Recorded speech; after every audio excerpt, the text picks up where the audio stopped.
And tell us a little bit about some of these tournaments. Obviously, AFCON that just went. Sorry, see, we didn't get the result we wanted in that final. But in terms of it actually as a whole campaign, that was like pretty enjoyable as a Nigerian fan being able to watch that.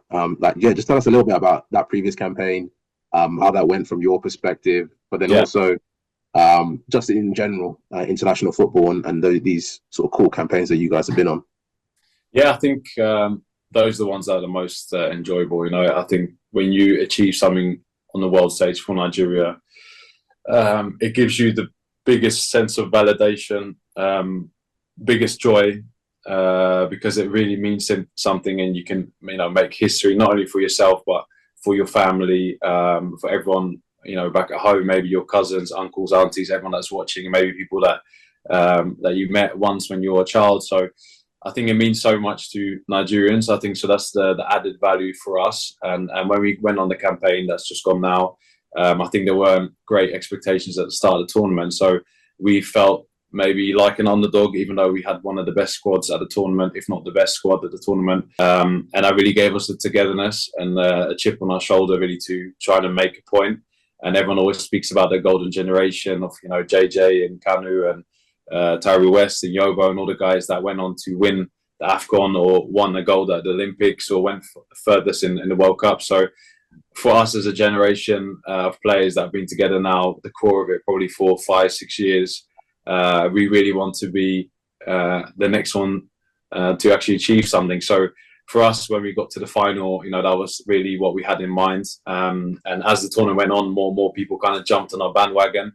I think the only one who really was with us from the start as a ex-pro was JJ Kocha. So he came to speak to us many times. It was us throughout the tournament. We have 1 or 2 other legends who've been close to the team.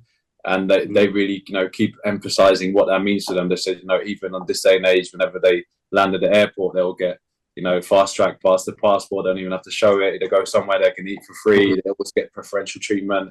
Their families get looked after as soon as they say that they're a Kocha or, they know JJ. So, the only ones that are part of our squad who actually experienced that, Ahmed Musa, of course, who's got the most caps for Nigeria. And was our captain up to recent, and Kenneth Omeru, who's also won the AFCON in 2013, I think it last was. So those guys, until this day, have that experience and status in Nigeria that will also carry them after their career. And I think all of us crave to make history. So to get so close, but yet so far was really difficult. But I think all of us now know how to get to a final of a tournament. And hopefully by the next one in Morocco, we can go all the way. So touching on the AFCON, so something I loved about it was the banter that was kind of flying around, especially when we beat, I think, South Africa in the semi-finals. And it's funny because I think you think of what happened with AJ losing this weekend, and off the back of it, you have all these tweets flying around, kind of like slumps and finals. Like on one side, it's like, oh, why are you guys clowning him? Like it's fighting. Like this is not maybe it's time to do it. And at South Africa's expense, when we beat them. And obviously we're claiming that I'm Amapiano. I'm Amapiano. And like we're literally like the guys. And I guess it's hilarious on social media. So but again, kind of moving on from that, something that my dad asked me as well. He wanted to understand from watching AFCON why we chose to be so defensive. In his words, it's very un-Nigerian of us to be very, very defensive. So I guess from a tactics perspective, what's your thoughts on that and our style of play and stuff like that? Yeah. I mean, I can only agree with your dad. I wish we did it different in the final, but the tactics carried us so well throughout the tournament. Of course, we'd beaten Ivory Coast in the group stage convincingly in our second game, which was kind of the game that kind of set us up for the rest of the tournament. So when we met them again, we probably should have changed it because they were better prepared when we played them the second time. And also, I felt like they had more of an advantage coming back from the dead twice, maybe when they thought they were going to go out of the tournament, change their coach, and then playing in Abidjan, which was like the most hostile environment for us. I think it was 90% Ivorians and probably 10% Nigerians who were probably scared to cheer even when we scored the first goal. So, it was difficult. And I think on the day itself, the occasion probably got to the team. So I think that probably showed the inexperience of that level that we had. We had a lot of young players. And even, as we walked out and before we went out, when the stadium was full, when we did our warm up, you could feel the tension there. And yeah, I think we did say at halftime, we're 1-0 up, probably against the run of play. We should try and attack them more because, they're going to come at us now because they've got nothing to lose. But yeah, we did the opposite. So I think the occasion probably got the better of us that day. And those are the things of football that, you wish you did different, but we can't change it now. But we learned a lot, and I think if we were in that position again now, then we would do it differently and probably go more attacking.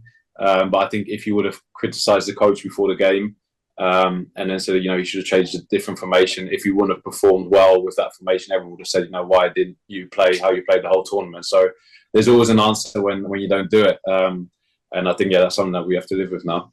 I wonder if you guys feel it in camp, but I feel like out of all the African nations, Nigeria is the most hated out of everyone else. Like Ghana, Egypt, South Africa, everybody would rather them win than the Super Eagles.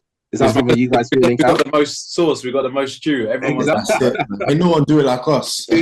Because the way people were celebrating that loss, it was wild, I thought. Yeah, we felt it the same way, I mean, when we got to that point, I think people were almost envious of that position, and I think nobody wanted to know what would happen if we did win it. And I think until today, that would have been making headlines, and the memes and everything would have been flying about. So from that perspective, it was probably not made for us to win that day. But then the other side of it, which I always touch on, is that when Ivory Coast won, Haller scored the winning goal. He didn't play throughout the tournament.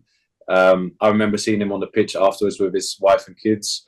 Everyone knew his story about, coming back from cancer, being close to losing his life.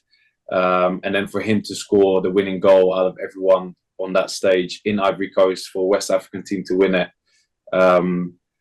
still gives me the chills, So I say, we all pray to the same God. So however much we wanted it, I feel like that was probably a victory for Haller, for Ivory Coast, for a fantastic tournament. So we also have to give them the props and the credits that they deserve, because from all the AFCONs I've watched and played in, this was probably the best one by far. And anyone who was like a neutral bystander, I had so many people follow the tournament that had nothing to do with Africa. Everyone wanted to watch it because it was so exciting. So it was probably a historic and beautiful ending, but it just wasn't in our favour, And I think that's a good way of looking at it as well. In terms of moving forward now with Nigeria, I mean, obviously, I'm looking at this team and I'm like, there's so much talent, so much ability. What's the ceiling for you guys? I mean, we look at it the same way. So I think we know that itself also brings us challenges, because every team that we play against wants to put on their best game. Even when we played against Rwanda last international break, we drew 0-0 away in Kigali. And it was the first time in 10 years that their president came to the stadium to watch the team play, because they're playing against Nigeria. I think when Osimhen came on, it was the biggest roar, as if someone scored. So every team that you play against, players want to get a picture with our team before the game. Players want to get a picture from the opposite team after the game with players.